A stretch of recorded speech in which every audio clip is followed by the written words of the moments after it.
నమస్కారం. ప్రేక్షకులందరికీ శుభోదయం. ఈనాటి శుభకర కార్తీకం అనే శీర్షికన కార్తీక బహుళ సప్తమి తిథి సందర్భంగా సంవత్సరం పాటు విష్ణుమూర్తి సంపూర్ణమైన అనుగ్రహం కలగటానికి, సమస్త శుభాలు చేకూరటానికి పైతా మహాకృత్య వ్రతాన్ని ఎటువంటి విధి విధానాలతో ఆచరించాలో, అలాగే కార్తీక మాసంలో ఎటువంటి నోములు వ్రతాలు ఆచరిస్తే సమస్త శుభాలు చేకూరతాయో పరిశీలిద్దాం. ప్రధానంగా కార్తీక మాసంలో బహుళ పక్షంలో వచ్చే సప్తమి నాడు శ్రీ మహావిష్ణువు విగ్రహానికి జలముతో అభిషేకం చేయాలి. మర్నాడు అష్టమి రోజు ఆవు పాలతో అభిషేకం చేయాలి. తర్వాత నవమి రోజు ఆవు పెరుగుతో అభిషేకం చేయాలి. ఆ తర్వాత దశమి రోజు ఆవు నెయ్యితో అభిషేకం చేయాలి. ఆ తర్వాత ఏకాదశి తిథి రోజు ఉపవాసం ఉండి విష్ణునామస్మరణ చేసి మర్నాడు ద్వాదశి రోజు విష్ణు పూజ చేసి ఎవరికైనా భోజనం పెట్టి ఆ తర్వాత ఆహారాన్ని స్వీకరించాలి. దీన్నే పైతా మహాకృత్య వ్రతం అనే పేరుతో పిలుస్తారు. అంటే కార్తీక మాసంలో బహుళ పక్షంలో సప్తమి రోజు శుద్ధ జలాలతో, అష్టమి రోజు ఆవు పాలతో, నవమి రోజు ఆవు పెరుగుతో, దశమి రోజు ఆవు నెయ్యితో అభిషేకం చేసి ఏకాదశి ఉపవాసం ఉండి ద్వాదశి రోజు ఎవరికైనా భోజనం పెట్టి ఆహారం స్వీకరిస్తే సంవత్సరం మొత్తం కూడా శ్రీ మహావిష్ణువు సంపూర్ణమైన అనుగ్రహం వల్ల వృత్తి, ఉద్యోగ, వ్యాపార రంగాల్లో మంచి పురోభివృద్ధిని సాధించవచ్చని, దీన్ని పైతా మహాకృత్య వ్రతం అనే పేరుతో పిలుస్తారని స్కాంద పురాణ అంతర్గత వైష్ణవ ఖండంలో చెప్పారు. అలాగే కార్తీక మాసంలో కొన్ని ప్రత్యేకమైనటువంటి నోములు, వ్రతాలు ఆచరించడం ద్వారా సమస్త శుభాలు చేకూరతాయి. వాటిలో చాలా శక్తివంతమైనటువంటి వ్రతము శతవర్తి వ్రతము. ఈ శతవర్తి వ్రతం గురించి స్వయంగా బ్రహ్మదేవుడు నారద మహర్షికి వివరించాడు. శతవర్తి వ్రతం నామ సర్వపాప ప్రణాశనం అంటుంది స్కాంద పురాణం వైష్ణవ ఖండం. అంటే ఎవరైతే ఈ శతవర్తి వ్రతాన్ని చేస్తారో వాళ్ళు సర్వపాపాలు పటాపంచలు చేసుకుంటారని స్వయంగా బ్రహ్మదేవుడు నారద మహర్షికి వివరించాడు. ఈ శతవర్తి వ్రతం చాలా సులభమైంది. పరమ పవిత్రమైన కార్తీక మాసంలో ఏ రోజైనా సరే ఒక పెద్ద ప్రమిదలో ఆవు నెయ్యి పోసి 100 ఒత్తులు వేసి దీపాన్ని వెలిగించి ఆ దీపాన్ని ఎవరికైనా దేవాలయ ప్రాంగణంలో దానంగా ఇవ్వాలి. దీన్నే శతవర్తి వ్రతము అనే పేరుతో పిలుస్తారు. ఇలా దానం ఇవ్వటం ద్వారా అన్ని రకాలైన జన్మాంతర పాపాలు పటాపంచలు చేసుకొని శివకేశవుల సంపూర్ణమైన అనుగ్రహానికి సులభంగా పాత్రులు కావచ్చు. అలాగే పరమ పవిత్రమైన కార్తీక మాసంలో నవగ్రహ దీపాల నోము కూడా విశేషమైన శుభ ఫలితాలను కలిగింపజేస్తుంది. ఈ నవగ్రహ దీపాల నోము శుక్లపక్షంలోనైనా బహుళపక్షంలోనైనా ఎప్పుడైనా ఆచరించుకోవచ్చు. బహుళపక్షంలోనైనా వరుసగా 3 రోజుల పాటు గణపతిని పూజించి, గృహంలో ఈశ్వరుణ్ణి పూజించి ఆ తర్వాత నవగ్రహాల దగ్గరకు వెళ్ళాలి. నవగ్రహాల చుట్టూ ప్రదక్షిణలు చేయాలి. నవగ్రహాల సమీపంలో 9 ప్రదేశాలలో నవధాన్యాలను కుప్పలాగా ఏర్పాటు చేయాలి. ఆ నవధాన్యాల మీద మట్టి ప్రమిదలు ఉంచి నువ్వుల నూనె పోసి పైడిపత్తితో చేసిన ఒత్తులు వేసి దీపాలు వెలిగించాలి. దీన్నే నవగ్రహ దీపాల నోము అనే పేరుతో పిలుస్తారు. ఇలా దీపాలు వెలిగించిన తర్వాత నవగ్రహాలకు సమీపంలోనే 9 మట్టి ప్రమిదల్లో దీపాలు వెలిగించి ఆ దీపాలు దక్షిణతో పాటు దేవాలయంలో ఉన్న అర్చకులకు దానం ఇవ్వాలి. ఇలా చేస్తే నవగ్రహ దీపాల నోము పూర్తవుతుంది. దీనివల్ల సంవత్సరం మొత్తం నవగ్రహాల సంపూర్ణమైన అనుగ్రహానికి సులభంగా పాత్రులు కావచ్చు. శతవర్తి వ్రతము, నవగ్రహ దీపాల నోము వీటిని ఆచరించండి. ప్రధానంగా ఈరోజు మాత్రం చాలా శక్తివంతమైనటువంటి పైతా మహాకృత్య వ్రతాన్ని ఆచరించి విష్ణు కృపకు ప్రతి ఒక్కరూ సులభంగా పాత్రులు కండి. రేపటి శుభకర కార్తీకం అనే శీర్షికన కార్తీక మాసంలో వచ్చే బుధవారం సందర్భంగా సాలగ్రామ ఆరాధన వల్ల కలిగే సత్ఫలితాలేంటో, కార్తీక మాసంలో సాలగ్రామ పూజ, సాలగ్రామ అభిషేకం, సాలగ్రామ దానానికి ఉన్నటువంటి ప్రాధాన్యత ఏంటో పరిశీలిద్దాం. నమస్కారం.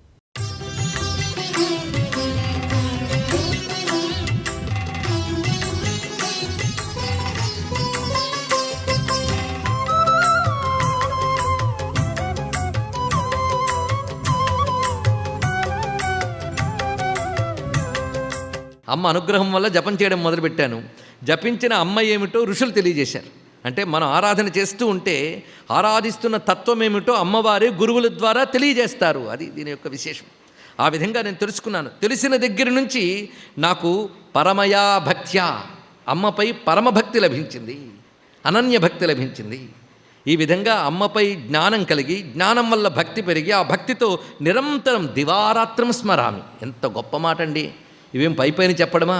పగలు రాత్రి అమ్మని స్మరిస్తూనే ఉన్నాను. ఈ స్మరించేటప్పుడు పరమయా భక్త్యా, పరమమైన భక్తితో స్మరిస్తున్నాను అని, ఇదొక్కటే నాకు చేతనేది. ఈ విధంగా నేను అమ్మ అనుగ్రహాన్ని పొంది ఆరాధన చేస్తున్నాను అని చెప్పి వారినందరినీ వీడ్కొలిపి తాను తిరిగి అయోధ్యకు చేరుకున్నాడు. అయోధ్యకు చేరుకోగానే అక్కడ ఒక తల్లి ఉంది. అప్పటికే మర్చిపోయామా? ఎవరావిడ? శత్రుజిత్తు యొక్క తల్లి, యుధాజిత్తు యొక్క కూతురు, ఈయనకి సవతి తల్లి ఆమె ఉన్నది. ఆమె భయచకితురాలైంది. అప్పటికే వార్త తెలిసింది, తన పుత్రుడు మరణించాడు, తన తండ్రి మరణించాడని తెలుసుకున్నది. వీళ్ళొచ్చి ఏం చేస్తారో భయం. ఎందుకంటే తన తండ్రి ఆమెను బ్రతకనివ్వలేదు, వెంటబెట్టాడు. ఇప్పుడు నన్ను వీళ్ళు ఏం చేస్తారో అని భయపడింది. కానీ తిన్నగా వెళ్ళి ఈ కొడుకు అనగా సవతి కొడుకు వెళ్ళి పాదాల మీద పడ్డాట. ఆ తల్లికి ఆశ్చర్యచకితురాలైంది. పడగానే అంటున్నాడు, దాసోస్మి తవభో మాత, అమ్మా నీకు నేను దాసుడను. నీ పుత్రుడు మరణించాడు, నీ తండ్రి మరణించాడు, కానీ దానికి నేను నిమిత్తము కానమ్మా. నాకు వారిపై ఇసుమంత కూడా శత్రుతాభావము లేదు. వారు దెబ్బతినాలని నేను మనస్సులో కూడా అనుకోలేదు. వారు నాపై తలబడ్డారు. ఆ తలబడినప్పుడు ఆ దయామైన అమ్మవారు వారిని సంహరించారు. నీకు తెలుసో లేదో కానీ వాళ్ళ భాగ్యవశాత్తు అమ్మవారి చేతిలో సంహరింపబడ్డారు. ఇంతే చెప్పాడు ఇక్కడ. పైగా సుఖము దుఃఖము అనేటువంటివి మన ప్రయత్నాల వల్ల రావు, ఒకప్పటి మన పనుల వల్ల వస్తాయి. ఈ మాట చాలా తెలుసుకోవాలి. మన ప్రయత్నం కాదు అంటే మన వల్ల కాకపోతే ఎవరి వల్ల వస్తున్నాయి సుఖ దుఃఖాలు? ఒకప్పుడు మనం చేసిన వాటి వల్లే. ఇప్పటి ప్రయత్నాల వల్ల కావవి. కొందరు అజ్ఞానం చేత దుఃఖం కలిగినప్పుడు దాని యొక్క స్వరూపాన్ని, అది ఎందువల్ల కలిగిందో విచారణ చేయకుండా దుఃఖంలో ఎక్కువ దుఃఖపడిపోతారు, సుఖంలో ఎక్కువ సుఖపడిపోతారు. అంటే దీని అర్థం ఏంటి? సుఖాలు కలిగినప్పుడు పొంగిపోవడం, దుఃఖాలు కలిగినప్పుడు కృంగిపోవడం చేస్తూ ఉంటారు. కానీ ఒక్కడు తెలుసుకుంటే రెండిట్లోనూ చలించకుండా ఉండే స్థితి వస్తుంది. నిజానికి గీతాబోధ ఇప్పటికి చాలాసార్లు జరిగింది. గీత అంటే తత్వబోధ, సత్యబోధ. అది ఇప్పటివరకు సుదర్శనుడు అనుభవంతో చేస్తూనే ఉన్నాడు. జాగ్రత్తగా విన్నవాళ్ళు పట్టుకోవచ్చు. ఎలా మాట్లాడుతున్నాడు, శత్రుతాభావం ఇసుమంత కూడా లేకుండా. పైగా అపకారకు ఉపకారం చేయడం అంటే ఏమిటో ఇక్కడ తెలియాలి. అమ్మా, దైవాధీనం ఇదం సర్వం నాత్మాధీనం కదాచన. సర్వము దైవాధీనమే కానీ నా ఆత్మాధీనం అంటే అర్థం తనకు అధీనం ఏమీ లేదు, అంత దైవాధీనమే. అందుకే శోకాన్ని వదిలే. ఒక్కడు గుర్తుపెట్టుకో, నువ్వు నేను అందరం కూడా కర్ర చెక్కతో చేయబడ్డ బొమ్మలమమ్మ అన్నాడు. గొప్ప మాట ఇక్కడ. యథా దారుమయీ యోషా నటాధీనా ప్రతిష్టతే. కర్రతో చేసినటువంటి ఒక స్త్రీ శిల్పం, దాన్ని తాడు కట్టి ఆడించేవాడు ఎలా ఆడిస్తే అలా ఆడుతుంది. అలాగే మనందరం కూడా స్వకర్మ వశగోదేహి, కర్మ అనే తాడు కట్టి ఆడిస్తూ ఉంటుంది దైవం. ఇది తెలుసుకో. పైగా నేను అరణ్యాలకు పోయి దుఃఖపడ్డాను అని నువ్వు ఎప్పుడు అనుకోకు. నేను అరణ్యాలకు వెళ్ళేనే కానీ దుఃఖపడలేదమ్మా. ఎప్పుడైతే నా తండ్రి మరణించాడో, నా తల్లి దిక్కులేనిదై నాతో పాటు భయంతో చేరిపోయింది అక్కడికి. కానీ అక్కడ నేను ధన్యుణ్ణయ్యాను. కారణం, నేను, నా తల్లి, మంత్రి అయిన విదల్లుడు, మా ముగ్గురం కూడా అక్కడున్న ముని చేత కాపాడబడ్డాం. భరద్వాజ ముని. వాళ్ళ దగ్గర మేము ఉండడం వల్ల సత్సంగం యొక్క ప్రభావం ఏంటో తెలిసింది. ఇక్కడ చూడండి, ఇందులో మనం గమనించవలసింది ఏమిటంటే ముందు సత్సంగం. సత్సంగం యొక్క ప్రభావం చేతనే లోపలున్న ఉత్తమ సంస్కారములు జాగృతి అవుతాయి. అందుకు సత్సంగం వల్లనే ఈయనకు ఆ సంస్కారములు జాగృతి అయ్యాయి. అమ్మ బీజం లభించింది. క్రమక్రమంగా వారి దగ్గర విద్య నేర్చుకున్నాడు. అన్నిటికీ ప్రధానమేమిటి? సత్సంగం. ఇది తెలుసుకోవాల్సింది. అందుకే భక్తికి కానీ జ్ఞానానికి కానీ ముఖ్యం సత్సంగం. అందుకే ప్రయత్నపూర్వకంగా మానవుడు సత్సంగానికే వెళ్ళాలి. భగవంతుడిని దూరం చేసే వ్యక్తులతో తిరుగుతుంటే మనం కూడా భగవంతుడికి దూరం అయిపోతాం. ఇదొక్కటే తెలుసుకోవాల్సింది. అందుకే సత్సంగం గొప్పది. దానికోసం తదేవ సాధ్యతాం అని 2 మార్లు చెప్తాడు నారద మహర్షి భక్తి సూత్రాల్లో. అందుకే మానవుడు ప్రయత్నపూర్వకంగా చేయవలసిన పని ఏమిటి అంటే సత్సంగాన్ని సాధించాలి, ప్రయత్నపూర్వకంగా సాధించాలి. ఎక్కడ సత్సంగమో దాన్ని పట్టుకోవాలి. అది నాకు లభించింది. పైగా నేను ఈ రాజ్యభోగాలు ఏనాడు కోరుకోలేదు. మా అమ్మ వాళ్ళు ఆశీర్వదిస్తే అన్నదే తప్ప మా అమ్మ కానీ నేను కానీ ఈ రాజ్యభోగాలు కావాలని ఎప్పుడూ అనుకోలేదు, ఇప్పుడు అనుకోవడం లేదు. అన్నిటికంటే గొప్పది ఏమిటంటే అక్కడ మేము పళ్ళు నివ్వరి ధాన్యము తింటూ బతికేమే, అప్పుడు పొందిన ఆనందం రాజ్యభోగం కంటే గొప్పదని నాకు తెలుసమ్మా అంటున్నాడు. ఇక్కడ చూడండి విశేషం ఇది. అందుకే పోషిత ఫలనివారై వయం తత్ర స్థితాస్త్రయ. మేము ముగ్గురం కూడా, అంటే నేను, నా తల్లి, మంత్రి, మేము ముగ్గురం కూడా అక్కడ ఫలముల చేత నివ్వరి ధాన్యముల చేత పోషింపబడ్డాం. దుఃఖన్నమే తదా యాసీత్ సుఖన్నాద్య ధనాగమే. అప్పుడు నాకు దుఃఖము లేదు, ఇప్పుడు రాజ్యం వచ్చింది కనుక ప్రత్యేక సుఖము లేదు అన్నాడు ఇక్కడ. ఇది కూడా సుఖదుఖాల్లో సమంగా ఉండడం అనే భక్తుడి స్థితిని చూపిస్తున్నది. అందుకే భగవద్గీత బోధగా చెప్పినదంతా ఇక్కడ ఉదాహరణగా మనకు కనబడుతున్నది. ఇక్కడ ప్రత్యంశము కూడా నవైరం నచ మాత్సర్యం మమ చిత్తేతు కర్హిచిత్. అమ్మ నాకు వైరము లేదు, మాత్సర్యము లేదు, నా రాజ్యాన్ని నా తమ్ముడు అనుభవిస్తున్నాడు కదా అనేటువంటి ఒక వైరభావం కానీ మాత్సర్యభావం కానీ నాకు కలగలేదు. నీవార భక్షణం శ్రేష్టం రాజభోగాత్పరంతపే తదాశీ నరకం యాంతి నా నీవారాసన క్వచిత్. ఒక్క మాట చెప్పనా, ఆ అరణ్యాల్లో ఉంటూ ఆ నీళ్లు పళ్ళు ధాన్యము తింటూ బ్రతకడం అది గొప్పది, ఈ రాజ్యభోగం కాదు. ఎందుకంటే అవి తింటూ బ్రతికేవాడు నరకానికి వెళ్ళడు, రాజ్యభోగం అనుభవించేవాడు నరకానికి వెళ్ళి తీరతాడన్నాడు. గొప్ప విషయం. ఎందుకంటే రాజ్యపాలన చేస్తున్నప్పుడు ఎంతో కొంత తప్పనిసరి, కొన్ని చేయక తప్పదు. వాటి ఫలితంగా నరక దర్శనమైనా తప్పదు. ఎంత గొప్ప రాజుకైనా ధర్మరక్షణ కోసం చేయవలసినటువంటి యుద్ధాదుల ప్రభావం వల్లనైనా కాసింతైనా నరక దర్శనమైనా తప్పదు. అందుకు రాజ్యభోగం కంటే గొప్పది వనవాసము. అంటే అన్నాళ్ళు సాధన వల్ల అతడికి ఆ శాంతం అంటే ఏంటో తెలిసింది. అందుకు చెప్తున్నాడు ఇక్కడ. ఒక్క మాట నాకు అనిపిస్తున్న చెప్తున్నాను తల్లి. పైగా ఈ తల్లితో చెప్తున్నాడు, సభంతా వింటోందండి. అందుకు చెప్తున్నాడు. ఎందుకంటే మానవుడికి శరీరం లభించింది ఎందుకంటే ధర్మాచరణకి. అంతేగాని ఇంతకంటే గొప్పగా సుఖపడతామేమో దానికి మార్గాలు వెతుక్కుందాం, అందుకు పుట్టలేదు ఈ దేహం అన్నాడు ఇక్కడ. గొప్ప మాట. సుఖంతో భోగాలు అనుభవించడానికి ఇవ్వలేదు భగవంతుడి ఈ దేహాన్ని. అందుకే ధర్మశాచరణం కార్యం, ధర్మం ఆచరించడమే కర్తవ్యము, కార్యము. సర్వం శ్రీ జగన్మాతృ చరణారవిందార్పణమస్తు. స్వస్తి.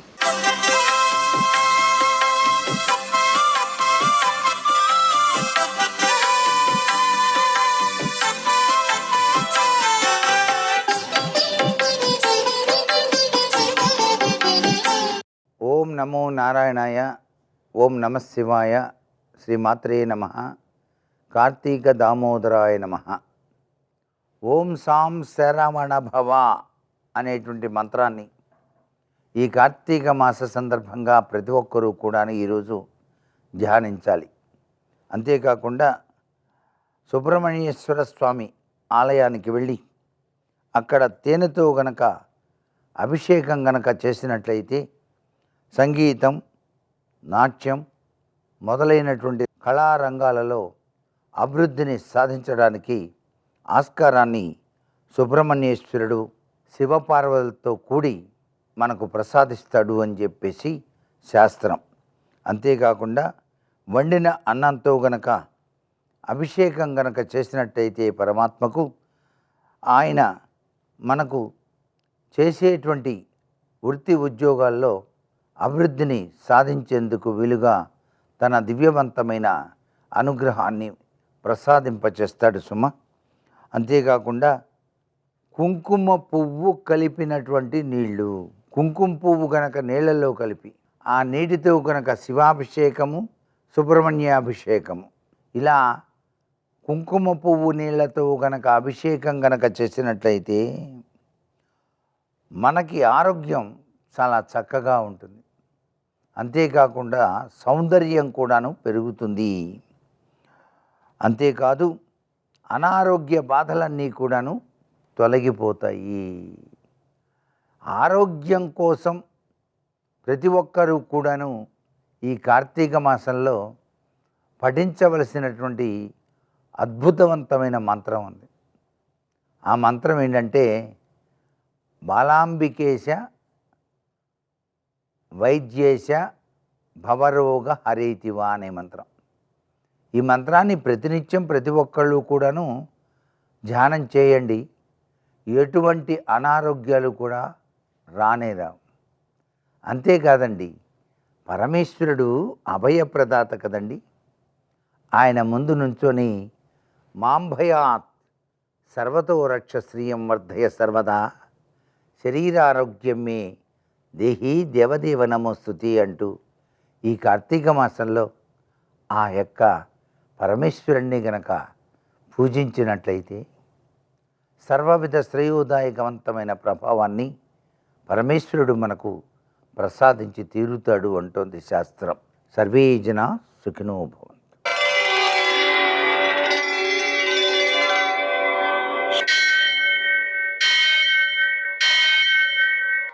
సశీరుషం దేవం విశ్వాక్షం విశ్వశంభువం విశ్వం నారాయణం దేవమక్షరం పరమం పదం విశ్వతః పరమాం నిత్యం విశ్వం నారాయణగుం హరిం విశ్వమేవేదం పురుషస్తద్విశ్వముపజీవతి పతిం విశ్వస్యాత్మేశ్వరగుం శాశ్వతగుం శివమచ్యుతం నారాయణం మహాజ్ఞేయం విశ్వాత్మానం పరాయణం. సూర్యశౌర్యమథేందురింద్రపదవీ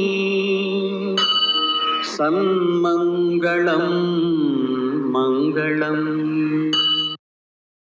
మర్కటేశ మహోత్సాహ సర్వశోక వినాశన శత్రువును సంహరమాం రక్షశ్రియందాభయమే ప్రభో. నేటి కాలమాన విశేషాలని గమనిద్దాం. స్వస్తి శ్రీ చాంద్రమాన విశ్వావసనామ సంవత్సరం దక్షిణాయనం శరదృతువు కార్తీక మాసం కృష్ణపక్షం మంగళవారం. సూర్యోదయం 6:22 సూర్యాస్తమయం 5:37. తిథి సప్తమి రాత్రి 11:13 వరకు. నక్షత్రం పుష్యమి సాయంకాలం 6:23 వరకు. వర్జం లేదు. దుర్ముహూర్తం ఉదయం 8:37 నుంచి 9:22 వరకు. మరల రాత్రి 10:43 నుంచి 11:34 వరకు. అమృతకాలం మధ్యాహ్నం 12:07 నుంచి 1:41 వరకు. రాహుకాలం మంగళవారం కాబట్టి మధ్యాహ్నం 3 నుంచి 4:30 వరకు. అష్టకవర్గు రీత్యా శుభప్రదమైన సమయం మధ్యాహ్నం 11:35. నేటి విశేషం మంగళవారం ప్రదోషం సావిత్రి కల్పాది. మంగళవారం కాబట్టి రుణమోచక అంగారక స్తోత్రం, రుణమోచక నృసింహ స్తోత్రం, రుణమోచక గణేశ స్తోత్రం పారాయణ చేసుకోవడం, శ్రీ గణేశ రుణంచింది అనే మంత్రాన్ని జపం చేసుకోవడం, వీలైనంత వరకు అప్పు తీర్చడానికి ప్రయత్నం చేయడం అప్పులు తొలగిపోవడానికి కారణమవుతుంది. అలాగే మధ్యాహ్న కాలంలో ఆంజనేయ స్వామికి ఆకుపూజ చేయడం, లేక సింధూరు పూజ చేయడం, అలాగే అప్పాలు నివేదన చేయడం, హనుమాన్ చాలీసా పారాయణ చేసుకోవడం, లేదా సుందరకాండ పారాయణ చేసుకోవడం, వీటి ద్వారా విజయాలు సిద్ధిస్తాయి. అందుకనే జయవారము అంటారు.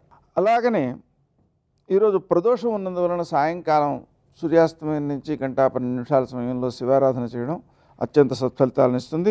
అలా పూజ చేసుకోవడానికి అవకాశం లేని వాళ్ళు కూడా అరుణాచల శివ అనే నామాన్ని జపించుకున్నట్లయితే అద్భుతమైన ఫలితాలు సిద్ధిస్తాయి. అలాగే ఈరోజు సావిత్రి కల్పాది ఉన్న సందర్భంగా ఉదయకాలం నదీ స్నానం చేయడం, సూర్యోదయానికి ముందే చేసినట్లయితే కార్తీక స్నాన ఫలితము, అలాగే సావిత్రి కల్పాది స్నాన ఫలితము కూడా సిద్ధిస్తాయి.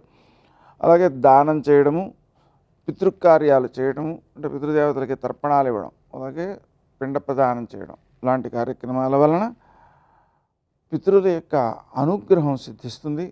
తద్వారా మనం చేసేటువంటి పనులలో విఘ్నాలు తొలగుతాయి. అలాగే మన పిల్లలు అభివృద్ధిలోకి వస్తారు, వినయశీలులు అవుతారు, లోకానికి ఉపకరించేటువంటి పనులు చేసేవాళ్ళుగా సజ్జనులుగా రూపుదిద్దుకుంటారు. నేటి ఆణిముత్యాలు.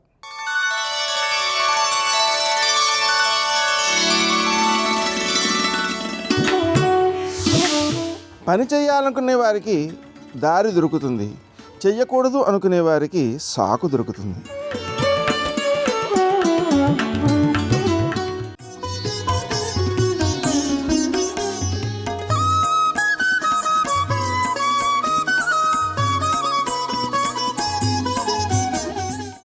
అసలు ఆమె యొక్క లక్షణము కేవలము రక్షణయే. మీరు ఒక్క మాట బాగా ఆలోచించండి. భగవంతుడు అన్న మాట నేను ఎప్పుడైనా వాడాననుకోండి, ఆయన చేసేటటువంటి ప్రతి క్రియ కూడా కారుణ్యముతో కూడుకున్నదే. అది బాగా గుర్తుపెట్టుకోవాలి. ఈశ్వర చేష్టితములు ఏవైనా సరే, ఈశ్వరుడు చేసేటటువంటి ఏ పని ఎందైనా సరే కారుణ్యము వినా కాఠిన్యం ఉండదు. ఇది ప్రాథమికంగా అర్థం కానంతసేపు భగవంతుడి విషయంలో పెద్ద అయోమయమే ఉంటుంది. ఈ రూపమా ఆ రూపమా, నువ్వు ఏ రూపంతోనైనా నీ భగవంతుడిని పట్టుకున్నావా? నువ్వు భగవంతుడు అని పట్టుకున్నది నిజమైతే నీ విశ్వాసము భగవంతుడు. చెట్టుకు ఉంటే కొమ్మ, గూట్లో తెచ్చి పెడితే బొమ్మ, నీ పూజా మందిరంలో పెడితే అమ్మ. నీ విశ్వాసం ప్రమాణం. విశ్వాసము చేత చెట్టుకున్న కొమ్మ అమ్మైంది. ఒక్కొక్కరు 4 వీధుల కూడలిలో ఉన్న చెట్టుకు పసుపు రాసి బొట్టెడతారు. ఆయన విశ్వాసం, ఆయన గురి. భగవాన్ రమణులు అరుణాచలం ఆయన అదే అంటారు, ఒకరికి ఉన్న గురియే గురువు అంటారు. కాబట్టి భగవంతుడు అని నువ్వు ఏ పదార్థాన్నైనా పిలిచినప్పుడు అది ఏ రూపం అన్నదానితో నాకు సంబంధం లేదు.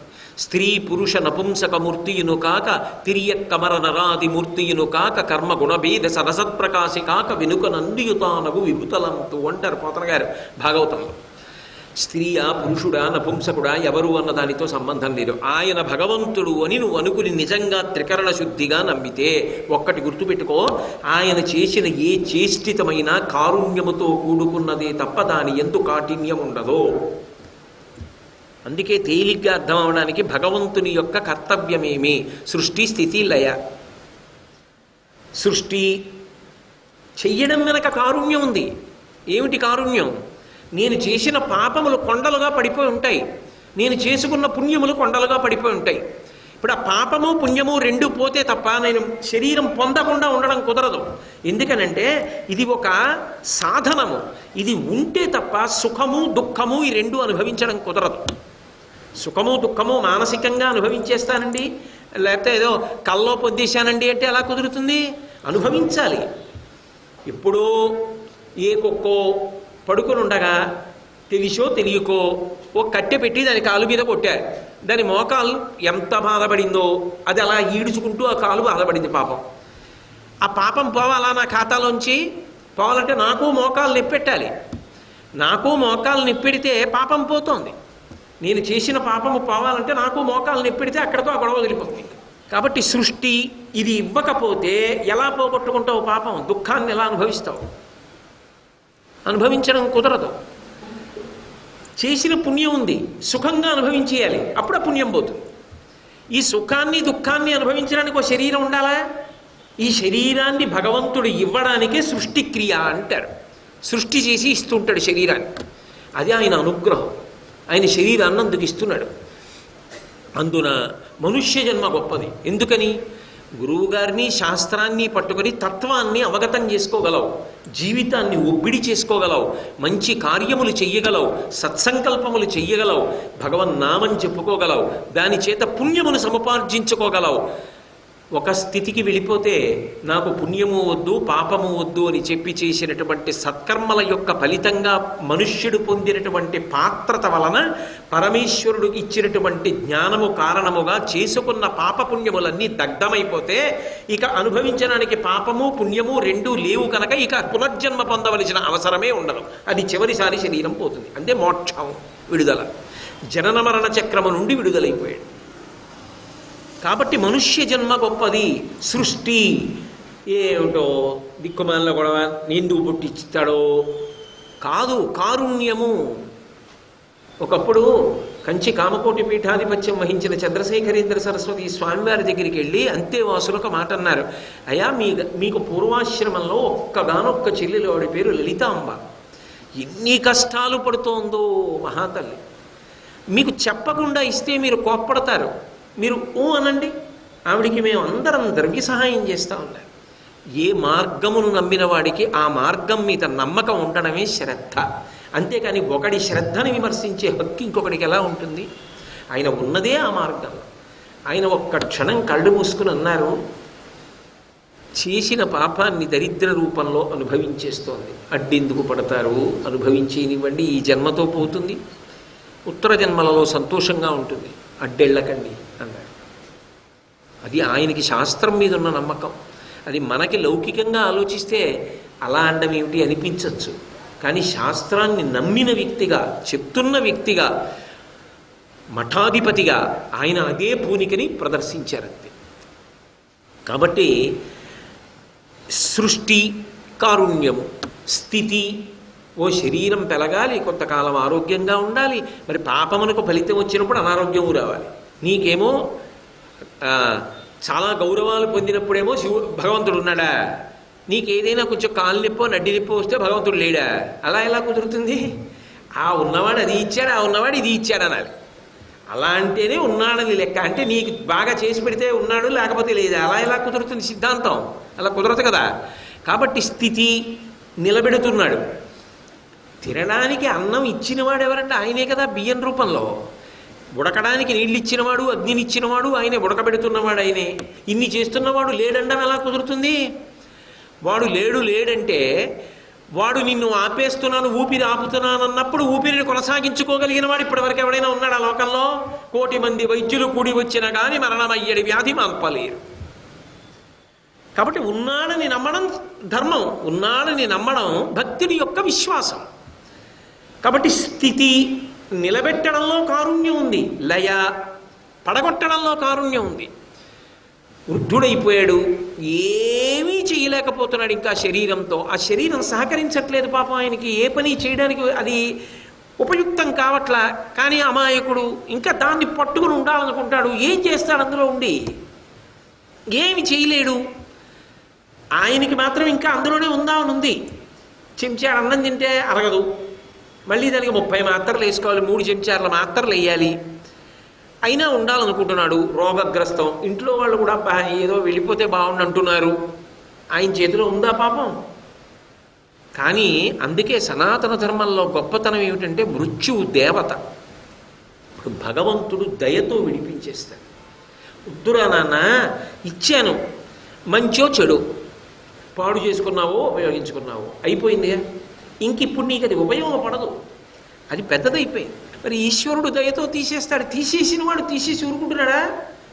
మళ్ళీ కొత్త శరీరాన్ని ఇస్తున్నాడా? దానికి జవసత్వాలు ఇస్తున్నాడా? మళ్ళీ జవసత్వాలు ఉన్నప్పుడు వాడకుండా పోయి వృద్ధాప్యం వచ్చిన తర్వాత ఏడిస్తే ఆయన ఏం చేస్తాడు? దీపం ఉండగా ఇల్లు చక్కబెట్టుకో, ఓపిక ఉన్నప్పుడే మంచి పనులు చెయ్యి ఆయన చెప్తున్నాడు కదా. సర్వం శ్రీ ఉమామహేశ్వర పరబ్రహ్మార్పణమస్తు. స్వస్తి.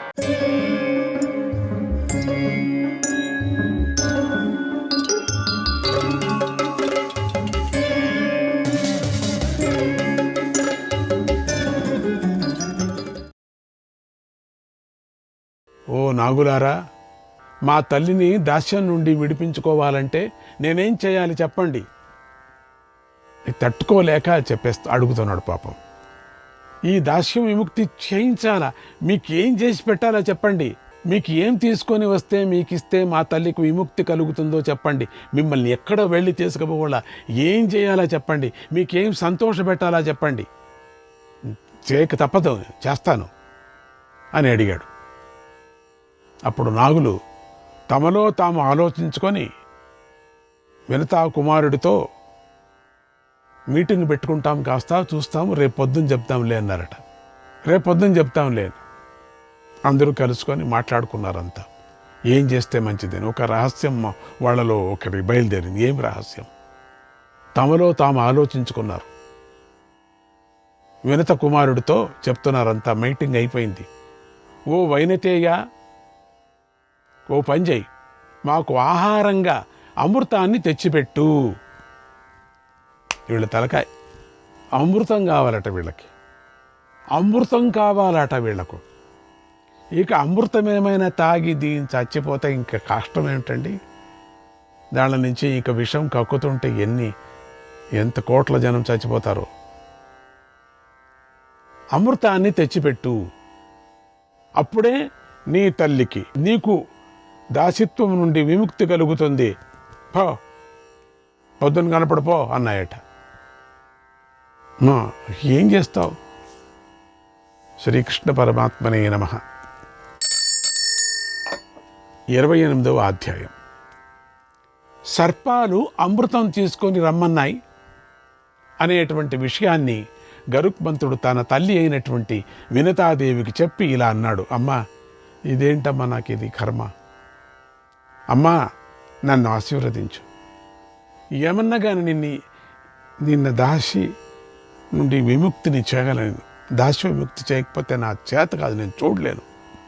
ఈ పురుగులు నన్ను నీచంగా చూస్తున్నాయి, ఇష్టం వచ్చి ఆర్డర్ ఇస్తున్నారు నా మీద. అమృతం తీసుకొని రావటానికై వెళుతున్నానమ్మా. నేను దూర ప్రయాణం కనుక నాకు బాగా ఆకలి వేస్తుందమ్మా. కాబట్టి నాకు ఆహారం ఎక్కడ లభిస్తుందో చెప్పు అని అడిగాడు. నాకు చాలా ఆకలమ్మా ఎగరేటప్పుడు. వినత ఇలా అంది, గరుడ, సముద్రం మధ్యలో ఒక బోయ పల్లె ఉంది, ఒక బోయ పల్లె. అక్కడ వేలకు వేల మంది నిషాదులు ఉన్నారు. వారిని నువ్వు ఆహారంగా భుజించవచ్చు. అయితే వారిలో ఎవరైనా బ్రాహ్మణుడు ఉంటే మాత్రం చంపకు, అతన్ని విడిచిపెట్టు. ఎందుకంటే అవధ్య సర్వభూతానాం బ్రాహ్మణో హ్యనలోపమః. నిషాదులు ఉంటే వాళ్ళు కొంచెం తాపత్రయం ఇచ్చేవాళ్ళు ప్రపంచానికి. అది ఒక పెద్ద కథ. దాంట్లో బ్రాహ్మణుడు ఏమంటే వదిలేసాయి. బ్రాహ్మణుడు అగ్ని వంటివాడు కనుక సకల ప్రాణుల్లోనూ బ్రాహ్మణుణ్ణి చంపరాదు. అగ్నిరర్కో విషం శస్త్రం విప్రో భవతి కోపితః గురుర్హి సర్వభూతానాం బ్రాహ్మణః పరికీర్తితః. ఏం ఉపనయనం అంటే ఏమనుకున్నారు మీరు? అగ్ని కార్యం అంటే ఏమనుకున్నారు మీరు? బ్రాహ్మణత్వం అంటే, బ్రాహ్మణ స్వరూపం అంటే, తపస్సు అంటే ఏమనుకున్నారు మీరు? చాలా నిష్ఠగా ఉన్నారు. అందుకనే ప్రపంచం ఇంకా ఇప్పటికీ నిలిచింది. ఇన్ని ఆపదల్లో కూడా రక్షించబడుతూ ఉన్నది. వాళ్ళు చేసేటువంటి ఉపాసన, వాళ్ళు చేసేటువంటి దేవతార్చన, వాళ్ళు నియమనిష్టలు, వాళ్ళ యొక్క తత్వంలోనే వాళ్ళు ఉంటున్నారు వాళ్ళు. అందుకని ప్రపంచం నిలిచింది ఈరోజు. ఇప్పటికీ నిష్ఠతో ఉన్నారు. ఇప్పుడు కూడా బయట తట్టు భోజనం చేయరు వాళ్ళు. స్వయం పాకం చేసుకొని తింటారు. ఇప్పటికి కూడా ఉన్నారు. ఈ కలియుగంలో ఉన్నారు. బాగా చదువుకున్నారు వేదాన్ని, లౌకిక విద్యను చదువుకున్నారు. ఏం కాలేజీకి వెళ్ళి చదవాలనేముంది? స్వయం ఆ విద్యను సొంతంగా చదువుకున్నారు. అందుకని అటువంటి మహానుభావులు ఉన్నారు. వాళ్ళని గమనిస్తాం, వాళ్ళను పూజిస్తాం, వాళ్ళకి గౌరవిస్తాం, వాళ్ళకి మర్యాద చేస్తాం. చాలా కష్టం, దొరకరు వాళ్ళు. చీటికి మాటికి దొరకరు వాళ్ళు. పరమాత్ముడి కృప మన మీద పడుతుంది వాళ్ళను మనం గౌరవిస్తే. అందుకని అటువంటి అతడి కోపాగ్ని కాల్చివేస్తుంది. బ్రాహ్మణులకి ఎప్పుడు కూడా అగ్ని కార్యం చేసేటువంటి నిష్ఠగల బ్రాహ్మణుడిని ఏడిపించకూడదు. ఆ నీళ్లు పడ్డాయా అంటే అంతే ఆ దేశము. కనుక బ్రాహ్మణుడు సకల ప్రాణులకు పూజ్యుడు, గురువు అని చెప్పబడుతున్నాడు.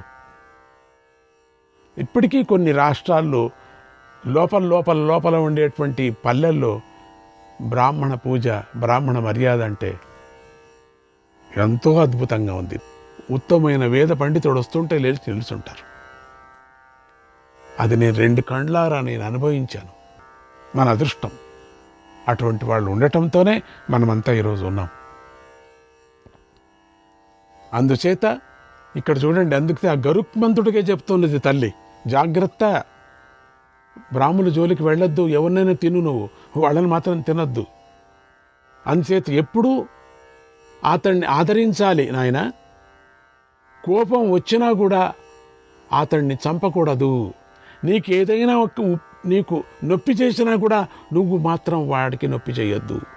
ఎలాంటి పరిస్థితుల్లోనూ బ్రాహ్మణులకు అపకారం తలపెట్టకూడదు, ద్రోహం చెయ్యకూడదు. కనుక్కొని వాళ్ళకి సహాయం చేయాల. వాళ్ళ నిష్ఠ అటువంటిది. మనమే ఎత్తుక్కొని వెళ్ళి నమస్కారం పెట్టి ఇవ్వాల. అది మన అదృష్టం వాళ్ళు తీసుకుంటే, లేకపోతే లేదు. అతడికి గనుక కోపం వస్తే అగ్ని సూర్యుడు చేయలేనంతగా భస్మం చేస్తాడు. శాపం ఇస్తే చాలు లోపల. ఇవి బ్రాహ్మణుడి లక్షణాలు. ఇంకప్పుడు అనుకోండి, ఇంకప్పుడు ఎట్లా ఉంటుంది? ఇప్పుడే ఇట్లా ఉంటే ఇంకప్పుడు ఎట్లా ఉంటుంది? ఈ లక్షణాలు కలవాడిని బ్రాహ్మణుడిగా గుర్తించు.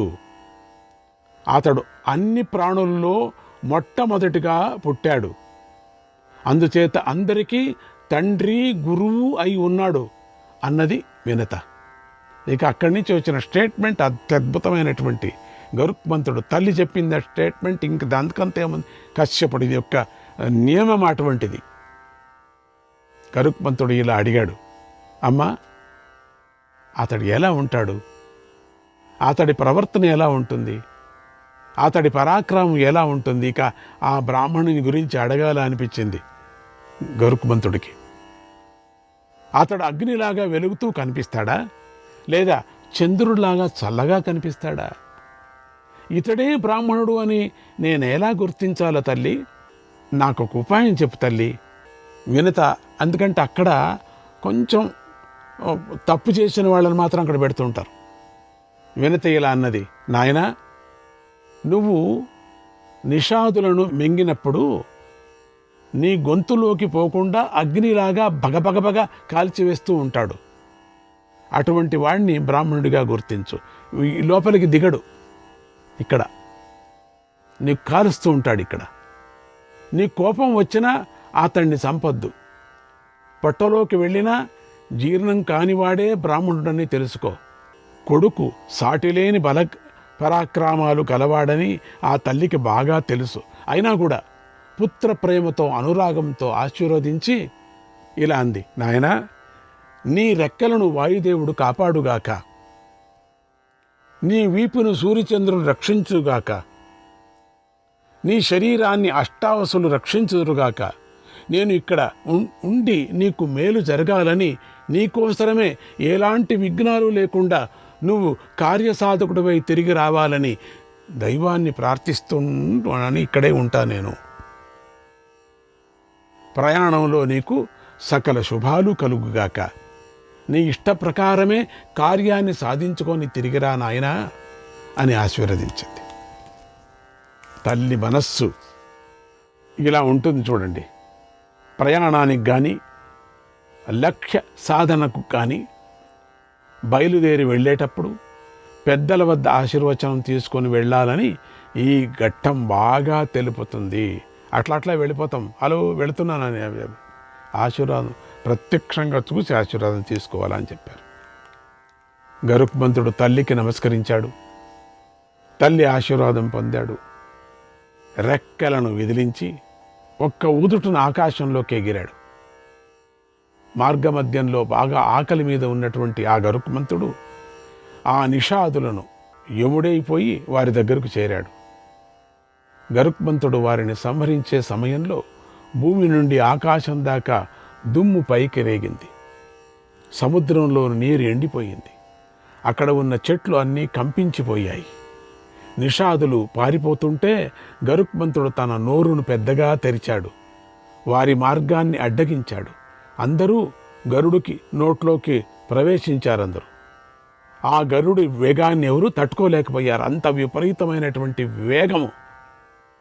గరుడు వేగాన్ని చెట్ల పైన గల పక్షులు గాల్లోకి ఎగిరిపోయాయి. ఆ గరుడు ఎట్లా ఉంటాడు చూసుకోండి. గాలి యొక్క వేగానికి చెట్లు కంపించి పక్షులు గాల్లోకి ఎగిరిపోయినట్లుగా నిషాదులు పీడించబడి గరుడు యొక్క పెద్ద నోటిలోకి చేరిపోయారు. గరుక్మంతుడు శత్రువులను బాధించే మహాబలశాలి. బాగా ఆకలి మీద ఉన్నాడు. నిషాదులు చేపలను మత్స్యాలను తింటూ ఉంటారు. అప్పుడప్పుడు ప్రజల మీదకు వచ్చిపడి వారిని బాధిస్తూ చంపి తింటూ ఉంటారు. అందుకని నిషాదుల్ని చంపాల. నిరపరాధుల్ని వాళ్ళు పీడిస్తూ ఉంటారు, తింటూ ఉంటారు. వాళ్ళు మత్స్యాలను తినేదే కాక పెద్ద పెద్ద తిమింగిలాలను కూడా పట్టి తినేస్తూ ఉంటారు. ఇది కాక అప్పుడప్పుడు అన్ని లోకాలకు వెళ్ళి మనుషులను కూడా పీడించి తింటూ ఉంటారు వాళ్ళు. ఆ నిషాదులు ఒక చోట ఉంటారు ఎప్పుడు. ఆ నిషాదుల్ని చంపాల అనే దృష్టితోనే తల్లి ఇట్లా ఆజ్ఞ ఇచ్చింది. గరుడు, ఆ గరుడ స్వామి అటువంటి వారిని నోటిలోకి లాక్కుంటూ పళ్లతో వారిని పటపటా నమిలి వధిస్తూ నోటిని మూసుకున్నాడు. ఆ సమయంలో గరుక్మంతుడి కంఠంలోకి ఒక బ్రాహ్మణుడు భార్యతో సహా ప్రవేశించాడు. అతడు అగ్నిలాగా దహించాడు. గరుక్మంతుడి గొంతులో బాధ కలిగి నోటి లోపల బ్రాహ్మణుడు ఉన్నాడని తెలిసిపోయింది. వెంటనే అతడితో ఇలా అన్నాడు, ఓ బ్రాహ్మణోత్తమా, నా నోటి నుండి త్వరగా బయటకు రా. నహిమే బ్రాహ్మణో వధ్యః పాపేష్వపి రతస్సదా. ఆ బ్రాహ్మణుడు గరుడునితో, అయ్యా, నా భార్య నిషాదశ్రీ, ఆమె లేకుండా నేను జీవించలేను, కనుక ఆమె కూడా నాతో పాటే బయటికి రావాలి అన్నాడు. గరుడు, అలాగే నీ భార్యను తీసుకొని బయటికి వచ్చేసాయి. నువ్వు జీర్ణం కావటం లేదు, వెంటనే నీ భార్యతో సహా నువ్వు బయటపడు అన్నాడు. ఆ విప్రుడు భార్యతో కలిసి బయటకు వచ్చి గరుత్మంతుడిని సంతోషపెట్టి వెళ్ళిపోయాడు. తరువాత గరుడు తన రెక్కలను విదిలించి మనోవేగంతో ఆకాశంలోకి ఎగిరాడు. తండ్రి అయిన కశ్యప మహర్షి ఆశ్రమంలోకి దిగి తండ్రికి నమస్కరించాడు. జరిగిందంతా జరిగినట్టుగా విషయాన్నంతా పూర్తిగా కశ్యపుడికి చెప్పాడు. తండ్రికి అంతా చెప్పాడు. అప్పుడు కశ్యపుడు, కుమారా, మీరందరూ కుశలంగా ఉన్నారా? మానవలోకంలో నీకు కావలసినంతగా భోజనం దొరుకుతుందా అని అడిగాడు. ఎందుకంటే ఆ గరుత్మంతుడికి విపరీతమైన ఆహారం కావాలి. గరుడు, తండ్రి, నా తల్లి, అన్నగారు, నేను క్షేమంగా ఉన్నాము. కానీ నాకు మాత్రమే భోజనం లభిస్తున్న సుఖం లభించటం లేదు నాన్న. నాగులు నన్ను నీ తల్లికి దాస్యం కలగాలంటే మాకు అమృతాన్ని తెచ్చిపెట్టు అని పంపాయి. అందుచేత నేను అమృతాన్ని తీసుకొని రావాలని బయలుదేరాను. నా తల్లిని దాస్యముక్తి చేయాలా? ఈ చిన్న చిన్న పాములు ఇట్లా చెప్పాయి. వినతామాత చెప్పినట్లుగా దారి మధ్యలో 1000 మంది నిషాదులను తిన్నా కూడా నాకు ఆకలి తీరటం లేదు, తృప్తి కలగటం లేదు. కాబట్టి ఆకలి తీరటానికి, నాకింకా బలం కలగటానికి ఆహారం ఎక్కడ లభిస్తుందో చెప్పండి. నేను ఆహారాన్ని తిని శక్తిమంతుడనై అమృతాన్ని తీసుకొని వచ్చేస్తాను. కనుక నాకు తగిన ఉపాయం చెప్పండి అన్నాడు. నాకు ఆకలి ఆకలి ఆకలి అన్నాడు. కశ్యపుడు, కుమారా, అదిగో పవిత్రమైన సరోవరం. దేవలోకంలో కూడా ఈ సరోవరానికి మంచి పేరుంది. ఈ సరోవరానికి ఇందులోనే ఒక తాబేలు, ఒక ఏనుగు ఎడమగం పెడమగం పెట్టుకొని ఎప్పుడూ దెబ్బలాడుకుంటూ ఉంటాయి. ఆ రెండు ఇలా దెబ్బలాడుకోవటానికి పూర్వజన్మలో వాటికి గల వైరమే కారణం. ఆ కథను పూర్తిగా చెబుతున్నాను, విను. పూర్వం విభావసుడు, సుప్రతీకుడు అనే 2 అన్నదమ్ములు ఉండేవారు. 2 మహర్షులే. అయితే అన్నగారికి కోపం ఎక్కువ, చీటికి వాటికి కోపిస్తూ ఉంటాడు. తమ్ముడు తపస్సు చేసుకుంటూ ఉంటాడు. 2 కలిసే జీవించేవారు. శ్రీకృష్ణాయ పరమాత్మనే నమః.